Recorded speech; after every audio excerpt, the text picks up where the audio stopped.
進國土，千古故事細數美好，長城高韻文化滿布，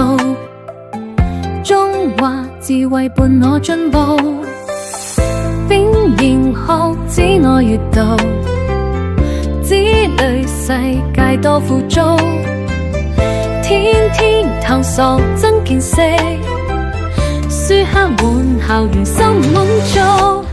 閱讀大中華眼界開，